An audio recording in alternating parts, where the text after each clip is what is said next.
Assalamualaikum warahmatullahi wabarakatuh. Waalaikumsalam warahmatullahi wabarakatuh.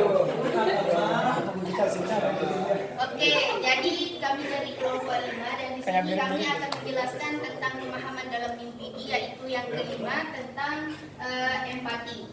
Jadi secara umum berempati ini adalah kemampuan seseorang untuk membayangkan atau merasakan perasaan yang dirasakan oleh orang lain. Dalam konteks peserta didik ini dikatakan telah mampu menguasai atau memahami masalah dari suatu pelajaran apabila dia sudah bisa berempati. Dan untuk yang empati ini dia masuk ke social studies-nya. Yang contoh dari empati ini sendiri misalnya nih, ada peserta didik yang mungkin di dalam satu kelas itu dia lagi sakit misalnya. Terus nanti yang empati ini ya salah seorang murid ini berempati kepada temannya yang sakit dengan membantu temannya yang sakit tadi. Nah, mungkin menurut orang lain yang mungkin kurang dalam empati, apa yang dilakukan oleh orang ini tuh tidak benar. Tetapi kalau menurut orang yang berempati ini itu adalah suatu kebenaran yang dia lakukan. Gitu. Selanjutnya saya koreksi sedikit, mungkin bukan tidak benar tapi terlalu lebay. Terlalu lebay. Iya, biasanya kan kalau kita show empati ke orang kan biasanya akan terlihat orang mikir lebay banget gitu. Nah, jadi untuk show empati ini mungkin akan terdengar seperti itu bagi sebagian orang yang berspektif seperti itu, tapi sebenarnya itu adalah cara. Memang seperti itu. Baiklah, lanjutnya di konteks penggunaan di kelas. Nah, untuk konteks penggunaan ini kita menggunakan mata pelajaran showing care and sympathy.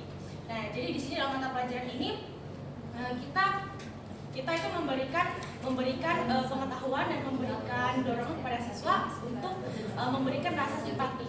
Dan selain itu juga dari stage empathy ini adalah mampu digunakan dalam konteks role play. Nah, role play di sini adalah ketika siswa diibaratkan mereka menjadi anggota DPR mungkin atau anggota yang lebih penting, dan kemudian mereka berdiskusi tentang suatu masalah, kemudian mereka dalam suatu masalah itu mereka harus menuangkan empatinya untuk menemukan solusinya yang memang masuk akal dan memang masuk di dalam konteks empati itu.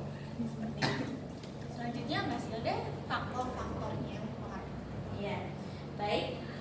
Faktor-faktor dari empati ini ada beberapa. Yang pertama itu dari pola asuh yang didapatkan oleh peserta didik dari lingkungannya atau dari keluarganya seperti apa gitu. Kemudian yang kedua yaitu kepribadian dari dirinya sendiri tentang empatinya, apakah lebih ke keegoisan atau masuk ke empati seperti itu. Kemudian yang ketiga yaitu usia dan derajat kematangannya, berkaitan juga dengan pengalamannya secara langsung. Seiring dengan bertambahnya usia, pengalamannya tentang sosialisasinya seperti itu. Terakhir yaitu tentang sosialisasinya, bagaimana pergaulannya dengan teman-temannya, itu juga bisa mempengaruhi faktor-faktor mempengaruhi empati ini. Nah, contohnya misalnya di dalam kelas, bagaimana penerapan empati seperti itu dengan peer teaching namanya. Ya, dari peer teaching itu misalnya ada satu siswa yang tidak mengerti atau bingung terhadap materi yang disampaikan oleh guru. Nah, di siswa lain dapat merasakan kebingungannya, kemudian mencoba untuk membantu temannya menjelaskan materi-materi yang tidak dipahami. Itu salah satu bentuk empati. Nah, yang kedua misalnya ada temannya yang kehilangan pulpennya. Kemudian teman yang lain mencoba untuk membantu mencarikan atau meminjamkan pulpennya. Ini tambahan sedikit, ini ada contoh konkret tentang berempati ketika saya melakukan PPR. Nah, jadi di sana tuh ada seorang anak, dia ini memang pintar, bisa dikatakan pintar, tetapi dia malu untuk show up dirinya. Nah, ketika gurunya misalnya, ayo siapa yang mau maju, dia nggak berani, padahal dia bisa. Nah, terus temennya ini dia kayak, ayo, misal Siti, nggak tahu lupa namanya, Siti, ayo cepetan gitu, ayo maju. Terus juga selain itu dia juga memberikan board marker, apa sih? Board marker. Spidol ya. Spidol. Dia memberikan Luar biasa. spidol. Dia memberikan spidol kepada temannya yang tidak mau tadi, biar temannya itu maju untuk biar benar gitu loh, konkret. Konkret. Ibaratnya konsep ini nih kayak mengganti point of view-nya dari they menjadi I. Oh, yes. Baiklah. Any questions or suggestions? Oh iya. Jadi apa namanya? Yang seperti yang dikatakan tadi, empati itu kan dipengaruhi oleh banyak hal, mulai dari lingkungan, pola asuh dan sebagainya. Otomatis di dalam kelas itu siswa peserta didiknya akan memiliki rasa empati yang berbeda-beda. Gitu. Nah, kita sebagai guru menurut ibu-ibu di depan nih untuk meningkatkan empati siswa itu gimana? Yeah, Ya? that's my question. Nah, meningkatkan rasa empati mereka itu. rasa Membangun empatinya. rasa empati itu. Baik. Ini untuk guru ya? Untuk guru ya. Iya, Silakan. gurunya. Untuk gurunya. Untuk gurunya,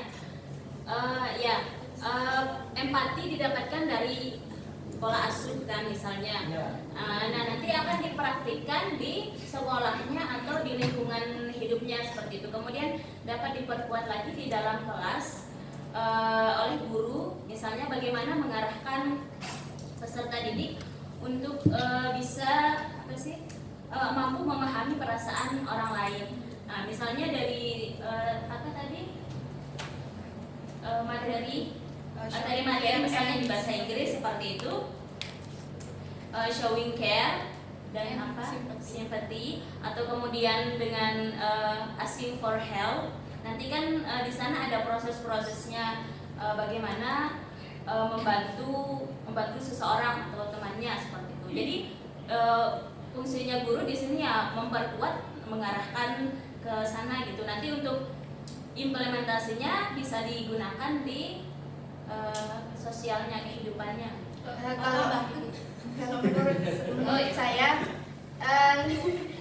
ini ya, kalau misalnya kita mau siswa kita mempunyai rasa empati, maka kita sebagai guru juga harus mempunyai rasa empati. Nah, salah satunya dengan misalnya guru bisa menunjukkan rasa empatinya kepada siswa dengan contoh kecilnya misalnya menanyakan tentang keadaan siswa.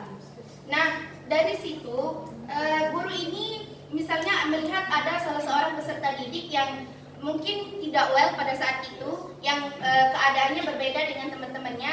Nah, guru ini bisa menunjukkan rasa empatinya kepada teman tersebut. Nah, selain itu, misalnya sudah menemukan masalahnya dari siswa ini, nah nanti si guru ini bisa meminta peserta didik dari ya. Oh, si guru bisa meminta peserta. Asik.